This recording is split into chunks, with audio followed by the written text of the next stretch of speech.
The following program is a PodcastOne.com production. From Hollywood, California, by way of the Broken Skull Ranch, this is the Steve Austin Show. Give me a hell yeah. Hell yeah. Now, here's Steve Austin. All right. Professional wrestling. I love it. I lived it. I love to talk about it. I'm here today talking to Lance Storm, a distinguished veteran of over 23 years inside the square circle. This man held over 13 championships during his run. Right now, he's running his pro wrestling academy in Calgary, Alberta, the Lance Storm Academy. Lance, welcome to the show. Thank you, Steve. It's a pleasure to be here. What's going on right now? With school in session? What's going on at the academy? Yeah, school is in session. I run my school a little bit different than a lot of people, where I'm just not open year-round and you can join whenever you like. I'm a firm believer in training the way I did, where everybody shows up and you start on the same day. I run a 12-week program that we start at, your first bump and move all the way through up into ring psychology and having good matches. And when everybody starts together and trains together, I think it's a good bonding experience, and it's a way to make sure you don't miss things. So I'm 3 weeks into this new session, and I've got some good people. Now, when you start a course, okay, you go through the 12-week course. Then how long is it before you start in another school, another session? I take a month off. I got off the road because I wanted to spend some time with my family. So I run three-month sessions a year, so I get 3 months holidays a year. Well, let's talk about your schedule. Spending a lifetime on the road, a lot of people can fathom, truck drivers and stuff, but for the most people, not so much. The business of professional wrestling keeps your ass on the road. When you're there at the school, you're running your 12-week program. How far are you driving to and from work? I'm about 15 to 20 minutes. When I got off the road, I wanted to shrink the radius of my world. I got tired of being away from home and running those long hours, behind the wheel or on planes. So I try to keep my life as close to home as I can. I'm one of the fortunate ones that managed to stay married my entire career. My wife and I are just past our 19th anniversary. So staying home and close to it is a good thing for me right now. Let's talk, man, I want to talk to you about your school because I get asked so many times about good schools for people to go. Yours is always high on the list because everybody in the business while you were there respected your ability in the ring. You did a lot of badass stuff. Very solid in the ring, lots of dynamic moves, and almost seemingly a whole lot of Japan styles, and I want to cover that.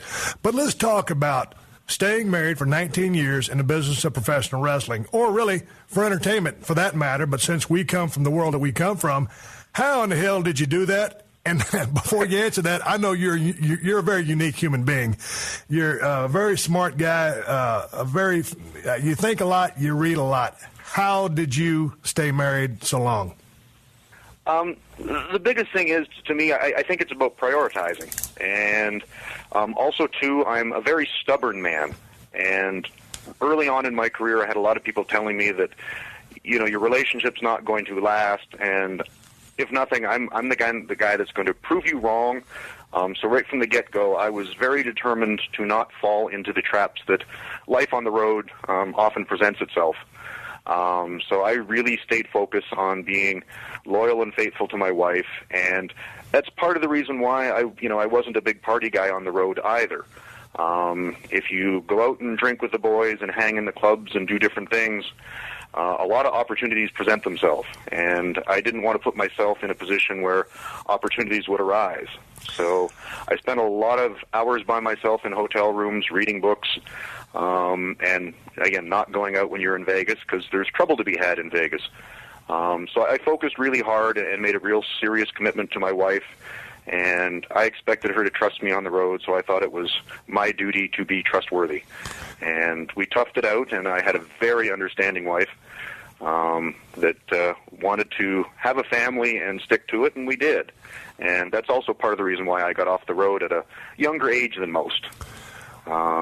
You know, guys in our business, you know, they run together in different packs. You know, everybody kind of has their different circles they run in.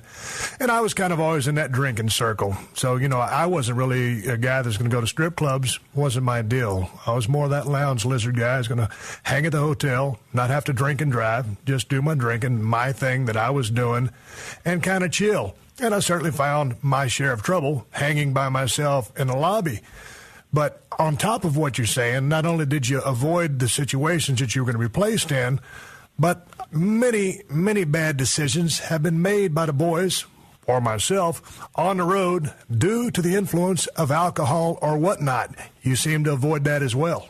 Yeah, that was, again, I've never been a drinker. I have drank twice on the road. There is a camaraderie issue with the boys at times. And my first run in Europe for Otto Vaughn's group, tensions were mounting because I wasn't seen as one of the boys, so I did go out drinking with the boys once, and that seemed to satisfy everybody, and I got really drunk. And then I did again once in Japan. But it's, again, I had a dad who drank a lot, and I had a brother who drank and did a lot of drugs and had issues with it, so I was very anti-alcohol and drug right from a kid. I think I'm probably the only kid that didn't go out drinking, you know, when he became legal age to drink. So I was adamant that I wasn't going to be a drinker right from the get-go. So, you know, I avoided that, and it was tough at times. Early on, thankfully, I broke in with Chris Jericho, and he's one of the more likable guys you can meet and like, and he'll blow the party with you. And so he gave me a bit of a buffer. Early on when I wasn't going out and drinking with the boys. He's like, oh, he's okay, don't worry, buddy. You know, it's just not his thing. And helped me out in that regard. And then eventually when you get accepted as one of the boys, then the pressure goes away a bit. And I avoid it. But yeah, like you say, everybody rides with their own packs. You know, there's the strip club guys, there's the guys that want to drink. As we know, there's guys that like to do the drugs, and there's guys that like to do other things. So you find your group and you hang with them and stick by what you believe in. Well, you know, let's talk about drugs for a second. I had Terry Funk on the show a few weeks ago, and we kind of delved into it a little bit. And, you know, I dabbled in that world, not seriously at all. It really wasn't my cup of tea. Did I take a couple of pain pills here and there? Yeah. A couple of muscle relaxers here and there? Yeah. Sleeping pills here and there? Yeah. As a tool to get through the grind of what I was going through. I wasn't a guy that was taking 25, 30 gimmicks a day of whatever it was going to be. But my point is, you hear all these people, a lot of our friends, many guys close to us, dying at an early age because running their systems too hard, the physical toll that the ring takes on your body, with everything else, running too hard, and the drug or alcohol use, cats dying at a young age. Every now and then, someone will die, and someone will say, when is Vince going to do something about this? My take on that is, it ain't Vince McMahon's fault. I think a man, a grown man, should be held accountable and responsible for anything and everything he puts in his body. Would you concur or would you defer? Oh, I absolutely agree. You know, I think Vince is doing, you know, way more above and beyond than he's required to. Because at the end of the day, we are adults. And we're going to work, and Vince is paying us to do our job and go to work. What you do at 2 o'clock in the morning after you're done work really is none of Vince's business, in my opinion. There are a lot of pitfalls, and it's tough in the business because, like you say, everyone's going to get banged up. There's a physical toll. So there is going to be the need at times for some kind of medication, you know, be it from surgeries or bumps and bruises. So everyone's got to keep themselves in check, and hopefully your riding partners will help you keep things in check. But at the end of the day, we're adults, and it's not the wrestling business. To be honest, a lot of it is it's the road, because, you know, if you look in the music industry, you know, guys in bands end up messed up. There's that boredom on the road. I mean, with excitement and doing what you love, there's excitement, but there's also boredom. But then there's also the lonely periods where you miss your loved ones, so you're self-medicating, everything starts snowballing, and it turns into a monster for many, many people. I think it is, and I lecture my students at length several times on the potential pitfalls of the business.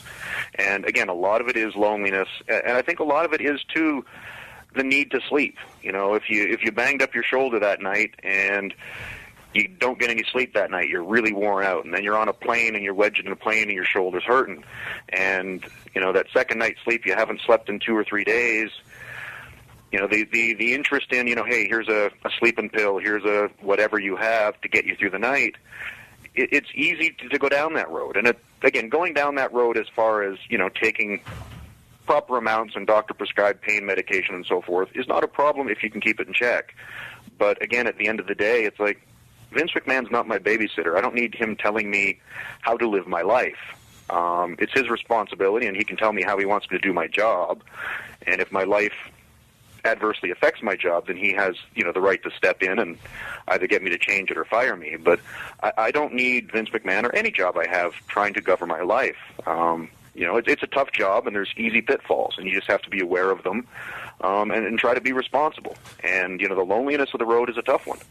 And when you have a lot of money and you've got time on your hands and you're bored or lonely, miss your family, I think if you want to understand this, if you get a chance, William Regal's book, Walking the Golden Mile, because William Regal is very open that he had some serious drug problems back in his WCW days. And he talks about it was the loneliness of being away from his country and feeling like a stranger in a strange land that first led him down that path. And, you know, it's a path, thankfully, he managed to get off of, but he admits openly that, you know, he probably should have been dead a couple times over. Yeah. But it's just being aware of the pitfalls before you get there, which is why I try to lecture my students. But when you're lecturing your students, and, you know, from the road that I've been down, and again, I never had to check into a clinic. I always had a good handle on everything that I was doing.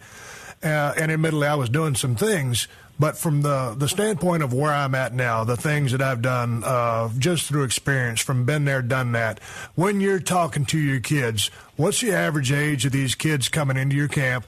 Obviously, they have a high respect for you, but is this information well received? Are they soaking it in? Are they taking to heart these words of knowledge that a cat like you and I can deliver? Are they serious about this, or, you know, are they, well, hey, I got to go in there and experiment too because everybody else does? You know, I'm pretty damn transparent. The shit ain't good for you. Stay away from it. Yeah, some do and some don't. The average age is probably 18 to 25 is the majority of my students. I get a couple older than that. 18 is the minimum. I won't accept students younger than that. I think they need to mature and grow before they get on this job. I think some listen and then some don't. There always going to be that situation where you get on the road, it's fun. You know, it's like when kids go to college. You know, you want to go out there and drink, and you want to go out and party because this is your chance to, you know, be the big time, have your party. So they're going to do that. But I hope that they remember enough that in the back of their mind they, you know, at least have, and a lot of them jokingly call me Papa Storm, you know, on his shoulder, you know, whispering in his ear, it's like, you know, make sure you don't get out of hand. Because, again, you know, having a few drinks and partying with the boys, there's nothing wrong with that. But if it turns into a 6-night-a-week occurrence, and then, again, mixing it in with pain pills and other things, and that's something that I really harp on. It's like everything you're going to do in your life is going to chip away at your longevity. If you're going to be a drinker, and you're going to be a pill guy, and you're going to be a party guy, and you're going to be a recreational drug guy, you're probably going to end up dead. You're exactly right about that. So, again, if you want to go out and drink and party, then, you know, have at her, but make sure you don't get on any other roads and don't make it, you know, a permanent lifestyle for yourself. And hopefully they listen. And I get some students that, you know, 2 years later, I'll get an email or a phone call with, you know, I was thinking about doing this or thinking about doing that, and it's like, you know, I'm feeling pressure, and it's like I have a talk with them. And it's good when they're willing to come to you, you know, 2 years down the road and still looking for advice. Well, you know, and the thing about, you know, the wrestling business and, you know, maybe entertainment in general, but I can only speak from the world that I come from. And I never even saw a pain pill until I was riding down the road one time with someone, and they said, hey, man, you want a Vicodin? And I said, what's that? Oh, you don't know what that is? And so it's easy to get started on this stuff just by hanging around the guys that are already doing them. The 411 comes pretty quick and easy. Then comes the peer pressure along with that. It is what it is, but to anybody out there listening to Lance Storm and myself, stay away from all that horse shit. If you want to drink a couple of beers or have a little bit of whiskey or vodka, that's one thing, but leave all that other shit alone. It is what it is, and don't want to talk about drugs all day long with Lance Storm. You run a highly respected school, the Lance Storm Academy. We talked about a 12-week program that you start, and you go about a month between each class or each new group that you bring in. Let's talk about, what you're instilling in these young athletes when they come into your school. Is it bump intensive? Is it mat wrestling? Is it storytelling? What's your protocol? How are you laying out your training? It's all of that. Obviously, the first month it's bump intensive because if you can't bump, you're not going to last. But I also try to run them pretty hard cardio and physically wise to give them an idea of the kind of shape they need to be in. And I start with the basics. I try to teach them good mat wrestling and cover all the basics. The big thing, I'm not a move guy. Anybody can learn moves when the time comes. And this is something that I've learned from working a lot of different places, Japan, Europe, Canada, the U.S., a lot of different places, that to me, the fundamentals of storytelling and working are the same, and you can alter it slightly for your audience and add some moves, if you will, but I don't just bring kids in and start teaching them how to do flipping power bombs and diving twists and so forth. You've got to learn that basic storytelling. You've got to learn basic mat wrestling, and I try to cover as much of everything as I can so that when you go out there, you can adapt to any situation. And I think that was my strength throughout my career, is that I could work with anybody. If you wanted to go out there and brawl and fight, I could do that. If you wanted to go out there and mat wrestle, I could do that. If you wanted to go out there and just be a high spot flippy dive guy, I can do that. And I worked with a lot of people you never would have thought I did. I've had one-on-one singles matches with Abdullah the Butcher in Japan. And just How went out was there and that? fought for my life. And I've worked with the original Tiger Mask, Satoru Sayama, and it's like when you can adapt and understand the working concept and the emotion, because if you rely strictly on moves, you're probably going to be crippled before you make any money. I agree. You got to be able to tell a story, and it starts with a good firm lockup. So many people just want to get out there and flip, flop, and fly. And it ain't about that. It's about telling the story. Do you do any kind of promo stuff there in the school or character development? I work on basic promo do's and don'ts, and I have probably, it'll depend on how good they are in the ring as opposed to promos. I'll do between 3 and 5 promo days throughout the 12 weeks, and trying to give them just a basic foundation on how to conduct and structure a promo. And it plays into ring psychology, because I find that, again, good storytelling in the ring or good storytelling on the microphone, you still have the basic idea and layout. You have to pace it. You have to give people a chance to think about what you're saying, and you need to end on a strong note. Which, again, if you're having a wrestling match, it's very similar. You can have your spots and you can have the stuff you're doing, but if you don't give people time to think about what you're doing, they're not going to absorb it. And again, in your match, you want to end on a strong note so people remember it. Same concept with a promo. So I work on that. I don't get too much into trying to develop individual characters for everybody, because once they go out and try to get bookings, sometimes, you've got this great character, I want to be a heel, but you go to an indie promotion and you need a babyface. Well, you're a babyface kid. But you try to give them that foundation that no matter what hand they're dealt, they can put the cards together and make a decent hand and play a game of poker with it. There's so much, learning that goes into a school or program that you're in, whether it's Lance Storm Academy or for myself back in the day, gentleman Chris Adams, and we basically, Chris came from a little bit of a judo background with his brother Neil being in the Olympics.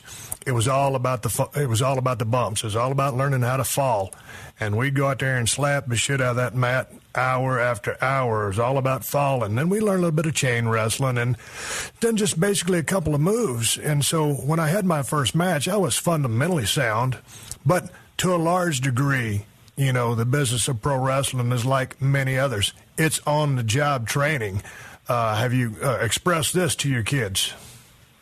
I have. Although the thing that's hard is that there aren't as many people to learn on the job with anymore at the indie level. Because when I was trained, I was taught basic execution and how to bump and then sent off, and I was lucky to work with some good veterans. Oddly enough, I actually did a tour of Lebanon with Chris Adams and worked with him. How was that? But it was 1992. We got screwed on our money. War broke out, and we had to leave with gunshots going off. It was a horrible time. But I tagged with Chris Adams on 2 or 3 of the shows. He was the top babyface because world-class television was strong in the Middle East for some reason. What kind of state of mind was Chris Adams in at that time? Seemed to be pretty good. We got along well, but I felt that there was a tension there for some reason. I didn't know why. I was pretty green, though. This was 92, so I was only, a year and a half into business. Mondo and Chavo Guerrero were on the tour as well. Were sort of the bigger names that were on the show, and it was certainly a great learning experience for me. But he was in pretty good, seemed to be in a good mood, and again worked really well. He was a good worker, very solid mechanically. I remember when I came in and went through a school, had the long blonde hair. He saw something in me. We started feuding together, and he would always get the win when he needed to win. I would always get the heat when I needed the heat. He was smart as far as business goes, and then every now and then Chris would go off and be Chris, and he kind of had that dark side. But, when he was having a good day, he was a charismatic, likable guy that you had fun being around. Yeah, he was. And again, he was one of the first, I'd only had maybe a half a dozen people that I'd actually seen wrestle on TV or on tapes that I got to work with at that point in time. So I was pretty excited to work with him, and had a good time. But back to the on-the-job training with school, with there being less opportunity to work with, guys like Chris Adams when you're green and to learn is why I really harp on ring psychology a lot, so that you don't have 2 guys out there with 6 months experience working each other. You try to give them that foundation, hoping that they can pass it on to others and use it. And I'm a hands-on trainer. I'm in the ring with my students every day. Well, that's what I was going to ask you. Do you have anybody helping you out, or is it just you in the ring with these cats? It's pretty much just me. On occasion, because I've got some past students that are quite good that are still local. So if they have a day off, they'll be like, hey, do you mind if I come down? And then I'll have them help with demonstrations. But I'm a perfectionist, and I'm a real stickler for detail, so I'm a hands-on guy. I'm in the ring wrestling with them every day. And I have a minimum, usually 2, but I have a minimum of 1 full match at the end of class with every student, where we'll do anywhere from a 10 to a 15-minute match. How many students do you typically have in a class? I aim 12 is my favorite number. I'll go as high as 15 because sometimes you get dropouts and cancellations, and I don't like having too small of a class because I got a lease and rent to pay. But I aim for 12. How much ring time does that give you in the ring with each person while you're there teaching? I run 3 hours a day, 5 days a week for the 12 weeks. Right. And sometimes classes go long. If I'm in the groove and things are going well, we continue on. But so it's however many hours that is. And again, when we're tying up and taking headlocks, I'm the one doing the first one with them. And when it comes time to taking those first bumps, and also too, just for a safety situation, if I'm not 100% sure this cat's doing, say, a suplex correctly, I'm taking the first ones to make sure nobody gets hurt. Because again, I've been doing this so long now, you got to really screw up before I can't take care of myself.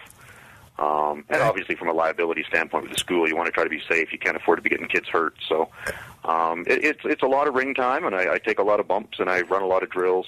But I'm a lead by an example guy. So when I'm telling these kids they need to be in better shape, I'm 44 years old, and if I can get in the ring and run them into the ground where they need a break, I'm like, you need to push harder. I'm a 44-year-old guy that's not looking for bookings, and I'm in better shape than you. And I'm talking to a 44-year-old man who had 23 years in the squared circle and is out there working with the students on a one-on-one basis. I'm going to come back in a few minutes, continue talking to Lance Storm about the Lance Storm Academy. I want to run through a couple of the promotions you were in and your thoughts on Japan, because as solid as you are in the ring, Lance, you do some incredible stuff, which are straight out of Japan. 44-year-old veteran of the squared circle. I'm going to be talking to him how he's feeling physically after 23 years in the ring when we come back.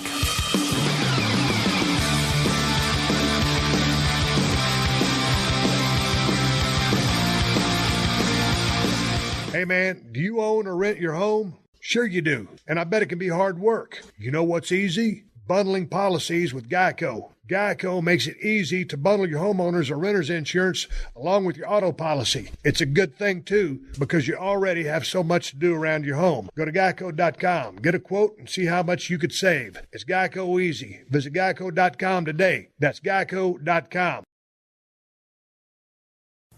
Welcome to the Steve Austin Show.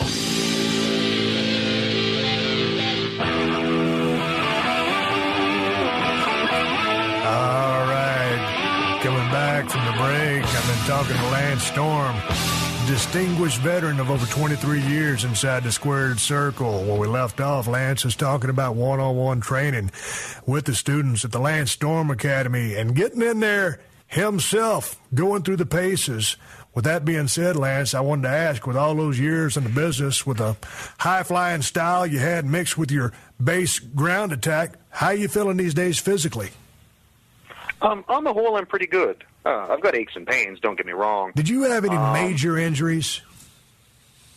I never really had any major ones. When I decided to get off the road full-time, I was starting to have lower back issues. That thankfully I ended up getting diagnosed about a year after that, and I've got them under control now.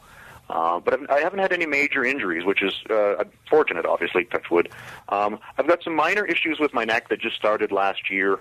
All my discs and stuff are good. I've just got a narrowing on one of the nerves in my neck, so I have to be careful about certain things that I do.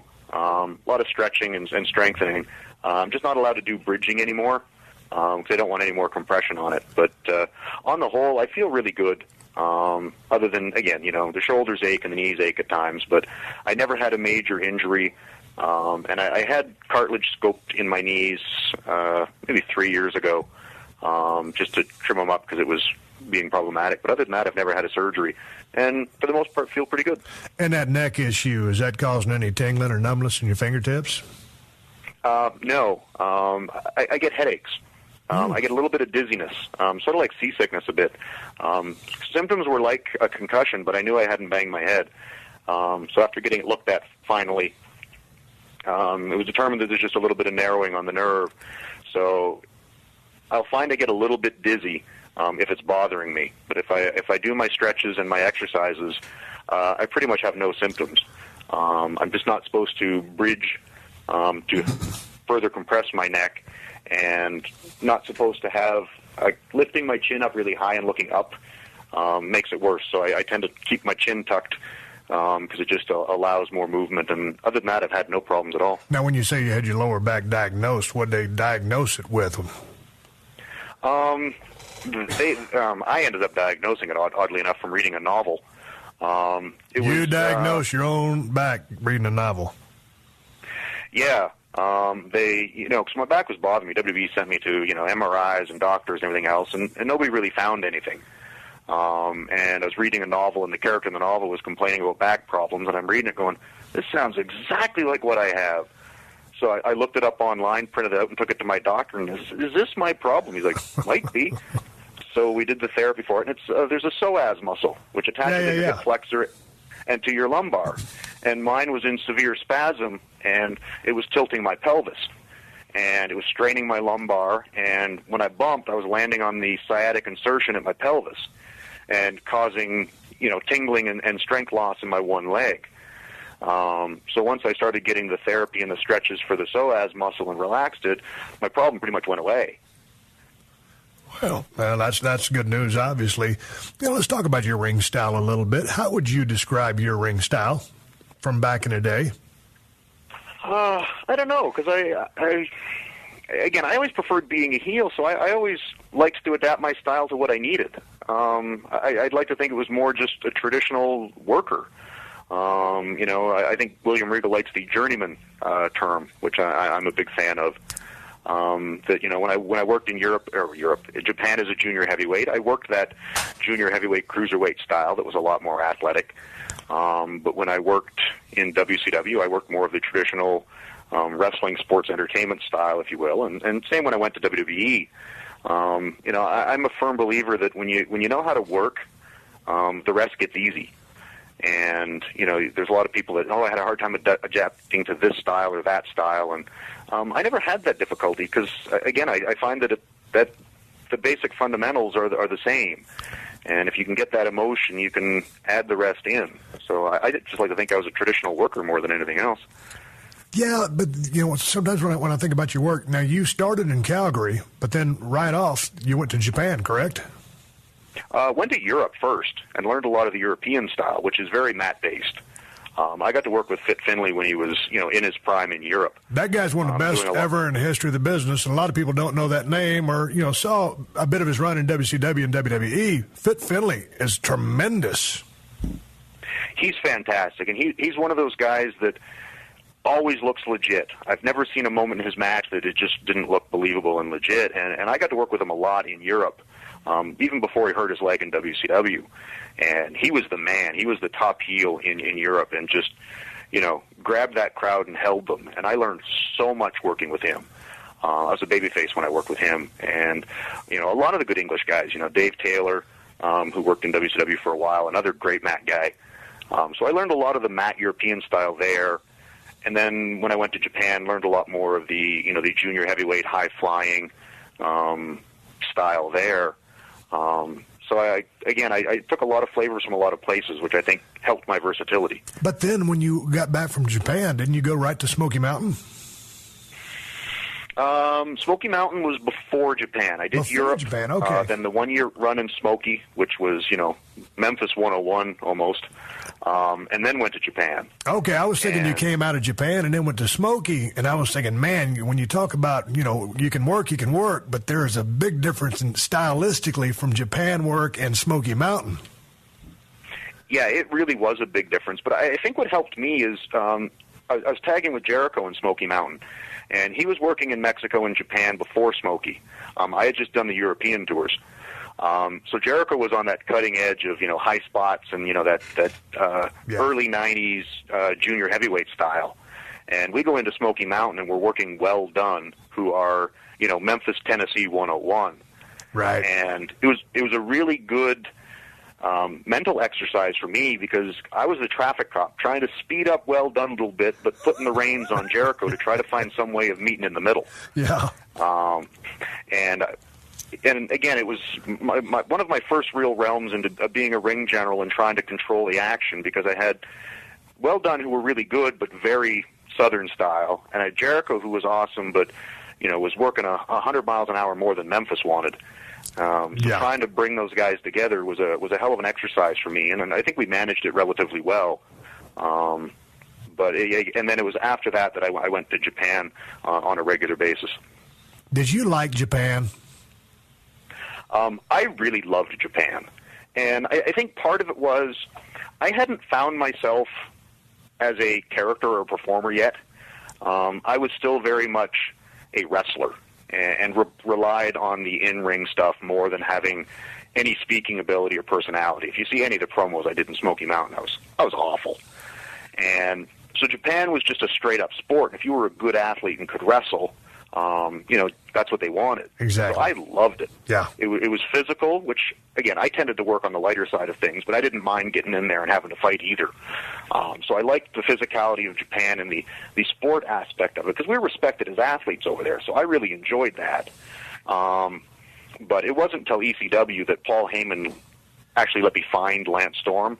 So I was really just Lance Evers' athlete, and they called me Lance Storm. But when I got to ECW, Paul Heyman's the one that actually brought a personality and a character out of me. Well, let's talk about, your body of work. I mean, through the major federations that you were in, WWE, ECW, WCW, and Ring of Honor. But let's jump right into ECW. And because, Paul Heyman was so instrumental in my career, and you just brought his name up, what did he do for Lance Storm? How did he help you put the pieces together, or how did he turn that light bulb on in your head? It was, I think the biggest thing is he just pointed me at the switch and he let me turn the light on myself. I was really good friends with Chris Candido because we had worked in Smoky Mountain together. Yeah. And so he put me in a program with Chris because he saw us talking and hanging out and knew that we had a good chemistry. And I'm actually I've got a lot more personality than you would think when you first meet me. So he saw that I was comfortable with Chris. So he put me in a program with Chris and allowed us to interact to each other. And he knew Chris could draw it out of me because we were comfortable with each other. And he didn't tell me what the end product, the character that I was going to have needed to be. He just put me in situations where I could develop, and it really helped. And he just gave me a guiding hand. And when the program I was supposed to do with Chris Candido, I was supposed to stay the babyface. He just wanted me to turn me heel enough that I had an edge and would be accepted as a babyface. Right. But I jumped into it too much, and the crowd was going the other way. And Chris and Paul pulled us aside and said, well, sorry, Chris, you're going to have to go babyface in this. Lance is the one getting the heat out of it. And so we switched it. And he just let you find where you were. And then once I had finally turned heel, it's like this was my calling. I just loved it, and it was easier. Well, let's talk about that. Let's talk about that. You said being a heel is easier. You're reserved as a babyface. Had a hard time going out there on that limb, much in the way I was when I first started. What is it about being a heel that you dug? I like the control aspect. It's easier to direct all the traffic and run the show. And me personally, I'm not selfish enough to be a babyface. Right. You know, to be that top babyface, you've got to be a little bit selfish because you've got to be Superman and you got to make sure that you own it. And I always was a little bit reluctant. I didn't want to take too much because, again, it with the work aspect and so forth, I always felt like I was holding back. Whereas a heel, I had confidence that I could get my heat. So I made sure I gave my babyface a lot to make sure that babyface got over. Because I'm a firm believer that the babyface is the one that draws the money. You got to have that hero. And I had confidence that I can still get my heat and do my stuff. But as the babyface, I always wanted to give too much. So I found the heel role worked better. And I'm a bit of a natural smart ass. And I like being that heel personality. But that being said, that natural smart ass, you found it being easier, was, to me, as a heel, you can do anything. And my take on the heel aspect was I had the freedom to do whatever the fuck I wanted to, how I wanted to, and never have to worry about having any egg on my face. As a babyface, you can't have egg on your face. You do too many times, mister, you're going to shit the bed, you're done. So I really enjoyed that part of the heel aspect. The control as well, and I called a lot of my stuff anyway because I'm half deaf. I had to because I can't hear, but it was that freedom that being a heel afforded me that really let me just let it all hang out, so to speak. Yeah, it really was, and I just like being in the driver's seat, and I was suited well to it in that, again, to be a good heel, you got to be versatile. Because, again, you got a brawling babyface, you can't go in there and mat wrestle with him. And if you're in there with Rey Mysterio, it's like, well, I can't brawl with him. That's not his thing. So it suited me because I could, put on whatever hat I needed. And like you say, I had no problem getting egg on my face. You know what I mean? I realized that, sometimes you got to tuck your tail, and that's your job. But I had confidence enough that, I'd still get mine when it was needed. And you could always bring it back. But like you say, as a babyface, if the crowd sees through you and go, wait a minute, he's not who we thought we were, you're lost. So you've got to be a lot more careful as a babyface. So that freedom as a heel, I found really rewarding. This is the Steve Austin Show.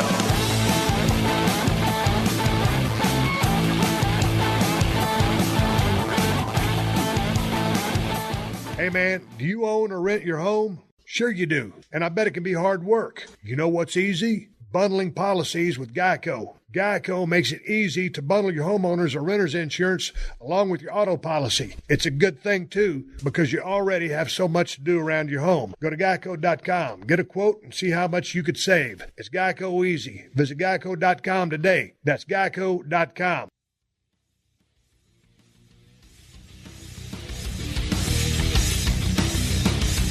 Let's talk about some of your work in Ring of Honor.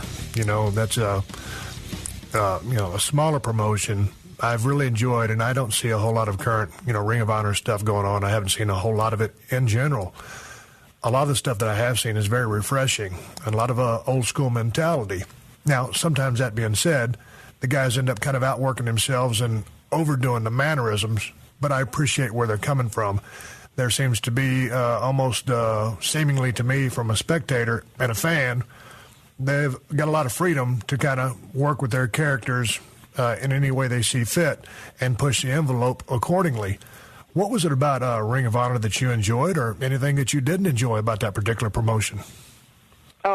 Again, I only did a few shows for them. I was never, in the company, so to speak. I just came in for a few specific matches because I had a good relationship with Gabe Sapolsky originally, because he was in ECW when I was there. And it was the opportunity to work with just a few individuals that I wanted to work with. He talked me into coming in and considering working with Bryan Danielson, now Daniel Bryan. And I was so impressed with him that I'm like, I could do something with this guy. We could really have a good match. So I took the opportunity and really enjoyed it. And it was nice to have all the knowledge and experience that I had at that point, being, I was 18, 19 years in at that point, and going into a company where Kerry Silken, who was the boss at the time, just walked over and it's like, we would like Brian up, but other than that, do what you like. And it was so nice to have that freedom to, we can go as long as we want, we can do it all we want. And I took it, too, as a, because up until that point I had been coaching some of the guys. Gabe would send me DVDs, and I'd offer feedback to the boys, as well as Gabe, on the product and their matches. And some of the guys would listen, some of them wouldn't. And I took it as an opportunity to go in there and have the match with Brian and show that I'm not just blowing smoke. And I really enjoyed the match with Daniel Bryan. The guy's awesome. The guy's a hell of a worker. I'm enjoying what he's doing in WWE. He's not the biggest guy in the world, but he's solid as hell. Great worker, great psychology. In the business, if you can work your ass off, you'll always have a job. And, there's a lot of bigger people in WWE right now, but due to the fact that they can't work half as good as he can, he's going to keep working himself into a great spot that he sits in right now. Absolutely. And then I ended up working the program with Chris Hero, who's now Cassius Ohno in developmental, and it was just a case of he earned my respect. He was a guy that was doing a lot of comedy and a lot of stuff I didn't agree with.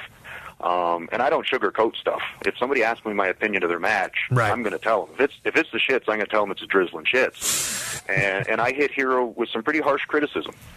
And he said, yes, sir, thank you very much, and I'm trying to work on that, and worked with me and would take advice. And I noticed a huge change. He had, again, got rid of the silly costuming and serious stuff and was getting really, really quite good. So the opportunity came to come and do a program with him and give him that little bit of a boost of putting him over in the end of it.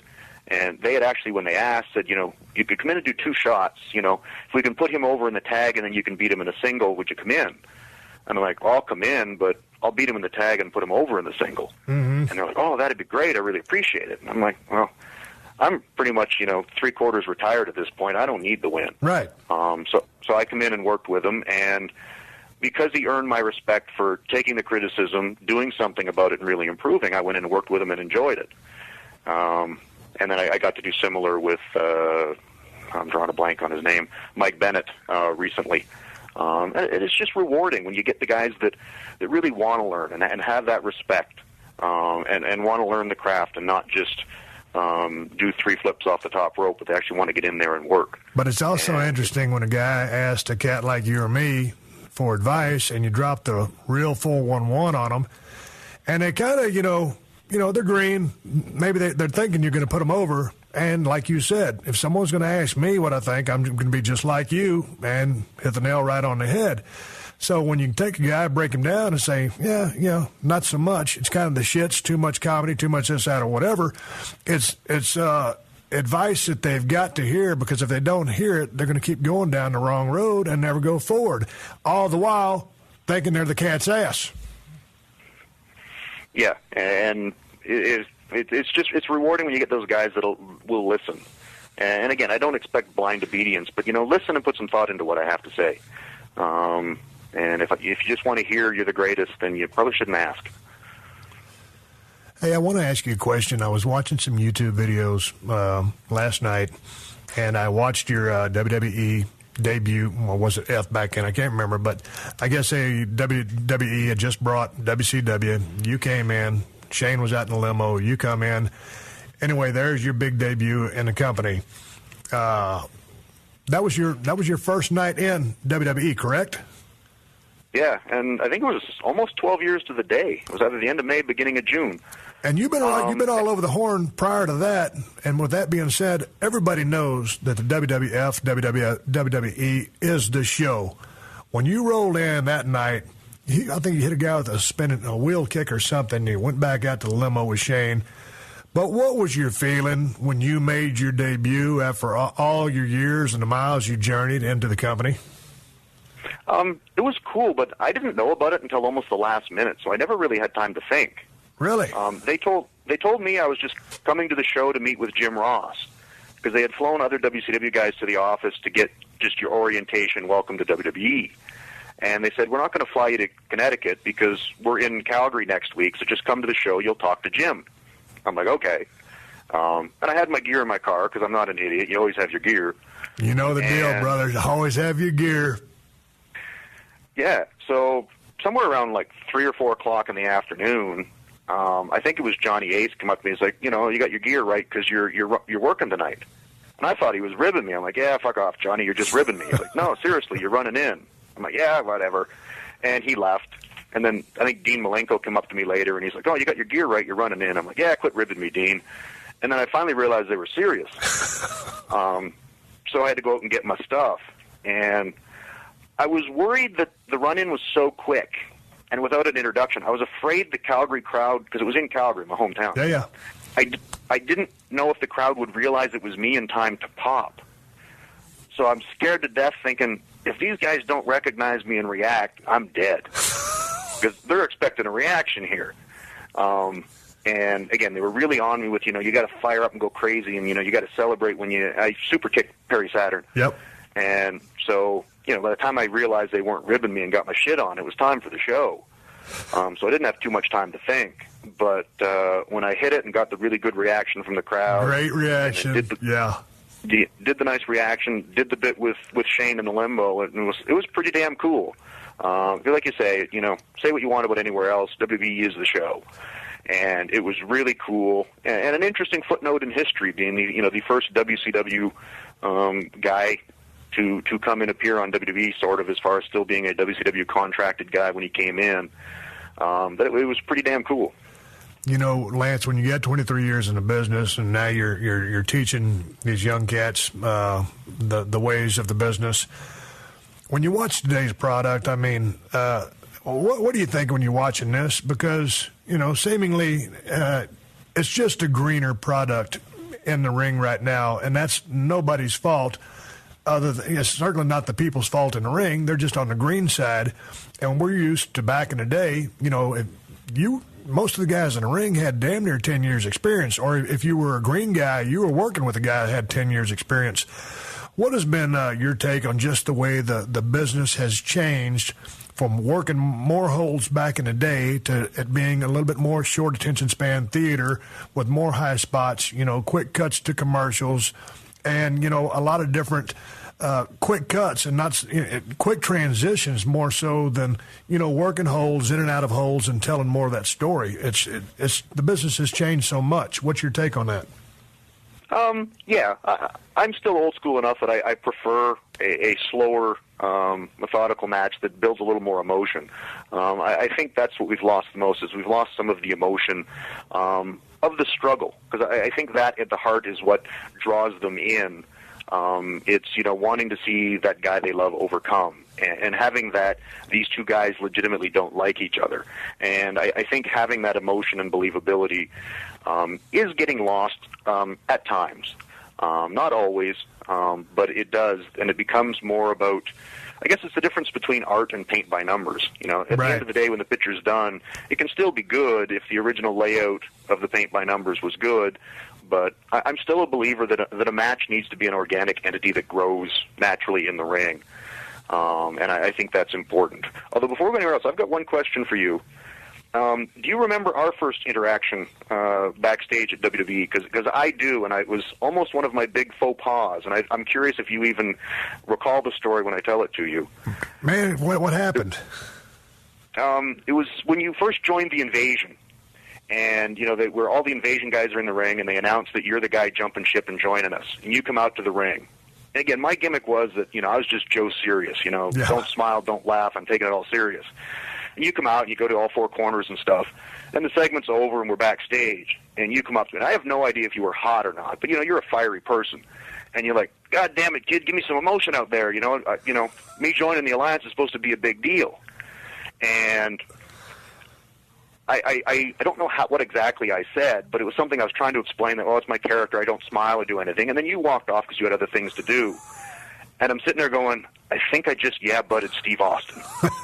And if you don't know in the wrestling business, but is a bad thing to do. You got somebody who's, again, you were the biggest damn thing in the business at the time. Again, you could argue you're still the biggest thing in the business, but you were the biggest thing hot as can be, and you gave me a piece of advice to, God damn it, give me some emotion out there. And I made an excuse and said, but. And I'm like, I got to nip this in the bud. Because there's always that microscope on you when you come to a new company. And I ended up tracking you down later in the day, and I just want to apologize. I read the situation wrong. Absolutely, I'll definitely give you more emotion in the future. My bad. And you're like, don't worry about it, kid, and walked off. And I'm like, I wonder if he even noticed that I butted him. Man, I was wound so tight back in the days, everything was going crazy. I do remember that now that you bring it up. I can't remember it verbatim. But, man, that was those are fun times, and there was just a lot of testosterone, adrenaline going on. The excitement was high, and there was always – I always get asked questions about that period, and I forget a lot about a lot of that invasion stuff. So, that was an interesting day at the office for sure. But before we sign off, I want to ask you what you are most proud of, your proudest moment in the ring or your proudest moment of your career. I don't think I can name one moment, but there was a couple times where I think as being when in camp when I was training with Chris Jericho, and he can back me up on this. I remember telling him I would rather be a Brad Armstrong than an Ultimate Warrior. And Warrior had just beaten, Hulk Hogan for the world title at the time. But it's like I wanted to be a respected worker more so than a superstar. And I achieved that. And it's that respect. And I've had several people who had some injuries and so forth, actually say, I need to work with you for the rest of my life. And I've had guys coming off injury that have specifically asked me, or actually office, if they could work with me. That, I'm coming back, I'm not 100%, can I work with Lance? And it's like, that's what I'm most proud of. That Tommy Rogers, as an example, in ECW, had neck surgery. Yep. And he had done a couple six-man tags, but he hadn't had a real match and really taken any bumps or done anything. And we were shorthanded on a show in Florida. And Paul's like, Tommy, is there any chance you can do a single? We're shorthanded. And he's like, oh, God, Paul, I haven't really even taken bumps yet. I don't think I have that in me. And Paul's like, well, you'd be working with Lance. And he just said, okay, and went and grabbed his boots. And it's like, pretty good. That's the kind of compliment that was important to me, because anybody that knew Brad Armstrong knew that cat could work. Oh, yeah. And that's what I wanted more than, again, being world champion and everything else. Granted, the money would have been better being world champion than being Brad Armstrong, but having the respect of the boys and knowing that when you were announced that you were working with me, you were happy about it. What one other question going down that road, but and not on a specific match of who you worked with, where you were, but what was one of the biggest satisfactions you had in the ring? To me, it was just like the whole experience, whether it was going to the ring, it was the pop. I remember, well, for me specifically, laying in a pool of blood in WrestleMania 13, having faced Bret the Hitman Hart, and all I had to do was lay there after I'd passed out, and they continued to work, finish the angle. But I was just very satisfied that we were able to accomplish the task at hand with a double turn, and that was one of the happiest days of my life, laying there in the middle of the ring in Chicago at the Rosemount Horizon. What gave you the best satisfaction of just being a performer? Was it taking the crowd on a ride? Was it the adrenaline rush? Was it just the camaraderie or the respect and the trust that went into the match between you and another guy? What stood out like that for you? I think the trust, but it's also getting that emotional ride. And I think probably the time that is best, I wrestled Terry Funk in Amarillo, Texas. Oh, wow. It was in WCW when I had the U.S. title. And Terry had done all the local promotions, so the arena was, if it wasn't sold out, it was jam-packed. And I had always admired Terry Funk. I got to know him in Smoky Mountain and ECW, but I'd never worked with him and always wanted to. And it was a house show, so they let us switch the title. I dropped the U.S. title to him in Amarillo, and I won it back from him the following night in Lubbock. But that night in Amarillo, the crowd was just so amazing. And to get in there and do that ride with somebody I respected so much. Yeah. And we really, like, we had our finish, and I think one false finish. Other than that, we just went out there and fought each other. And the crowd, and Charles Robinson actually had a handheld and recorded and got me a copy of it. And it's a special night that the emotion when he won, the crowd went insane, and it was so emotional. Bill DeMott and a few of the guys from MIA, who I was feuding with on television, they come out and lifted Terry up on his shoulders. When we got to the back, Bill and Chavo and those guys were thanking us for letting them be a part of it, because it was just an emotional night. And Terry was getting up there, and Terry's been, beat up for 1,000 times over. Yeah. He's middle-aged and crazy and tough as nails. And he come over and hugged me and said, "Thank you for taking care of me." Yeah. And at that point in time, I was almost in tears that the emotion we got out of those people. And Terry come over and hugged me and said, "Thank you." And I'm like, all right, this is the best day of my life. Yeah, that's really, really cool. Hey, man. And Terry, God, if you're in a business and you don't love Terry, there's something wrong with you. The respect that I have for that guy, the trail that, his dad blazed down, Dory Jr. and himself, paved the way for cats like yourself and myself, and for him to go out there and have that kind of match with you and to pass along that compliment, and that came from the heart. The Steve Austin Show. The Steve Austin Show.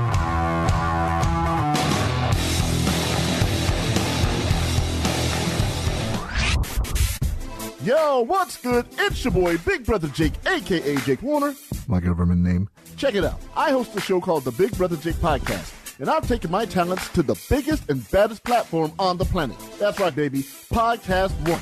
My show is unique as I talk about everything. Life, sports, entertainment, being a single dad juggling several jobs. I'm a hot mess, but it's damn entertaining. Subscribe and review now on Apple Podcasts and listen on PodcastOne or wherever you get your podcasts. Let's continue talking to Lance Storm about the Lance Storm Academy. Before I let you go, I've known you for a long-ass time, but like I said, we just never really sat down and talked. I know you read a lot. You're a voracious reader. But when Lance Storm is not teaching people how to wrestle and you're no longer permanently on the road, what do you do in your free time? What are your damn hobbies? Reading's probably my only hobby. I love reading books, and I just love spending time with my wife and kids. If I'm just sitting on the couch joking with my wife, I'm happy. If I'm walking the dog with my daughter, I'm happy. I'm a pretty quiet cat. I love to just mellow out. I like quiet and solitude, and I like my wife and kids and my dog. Well, that's pretty much kind of the same tree I bark up. And, all the years on the road, it was fun while it lasted. Now, and I've always been a loner anyway, but spending time with my family, my dogs, and hunting, and just in solitude. I love people, love being around them, but solitude and just peace and quiet is good for me, too. With that being said, Lance Storm, I've been talking to him for over an hour, shooting the shit back in the day, the trail he's blazed down. If you're looking to get trained, look up the Lance Storm Academy. It's a hellacious school run by a highly respected cat of anybody that's ever been in a squared circle. Lance, I sure appreciate you being on the show. I really enjoyed it, Steve. Thank you so much. This has been a PodcastOne production. Download new episodes of The Steve Austin Show every Tuesday at PodcastOne.com. That's PodcastOne.com.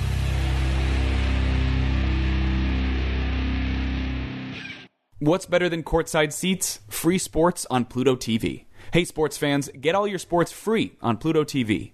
Pluto TV is your home for sports. Watch 24/7 channels of MLB, MLS, MMA, sports news and analysis, plus documentaries, TV shows, and movies, all for free. No signups, no fees, no contracts, ever. Download the free Pluto TV app on any device.